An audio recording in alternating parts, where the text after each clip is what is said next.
نماز میں جب امام صاحب قرات کرتے ہیں اور سورہ فاتحہ مکمل کرتے ہیں تو مقتدی آمین کہتے ہیں، امام بھی آمین کہتا ہے۔ سورہ فاتحہ جب مکمل کریں تو آمین کہنا چاہیے، اس میں دعا ہے، اور آمین کا ترجمہ ہے استجب، کہ اللہ تو قبول فرما لے۔ ہم دعا کرتے ہیں اہدنا الصراط المستقیم، کہ اللہ ہمیں سیدھے راستے کی ہدایت عطا فرما، رہنمائی فرما۔ پھر سیدھا راستہ کون سا ہے اس کی تفصیل ہے کہ صراط الذین انعمت علیہم، ان لوگوں کا راستہ جن پر تو نے انعام نازل کیا، غیر المغضوب علیہم ولا الضالین، ان کا راستہ نہیں جن پر تیرا غضب نازل ہوا اور جو گمراہ ہو گئے۔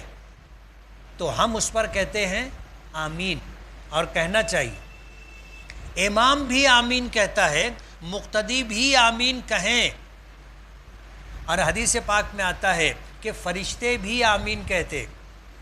اس لیے جب جس کی آمین امام اور فرشتوں کے ساتھ ہو جائے گی تو اس کے لیے فضیلت کی بات ہے۔ تو جب امام آمین کہے تو مقتدی بھی آمین کہے۔ اس نے پوچھا ہے کہ آمین کہنے کے بعد کیا دوبارہ ثم آمین کہہ سکتے ہیں؟ کیا نہیں کہہ سکتے؟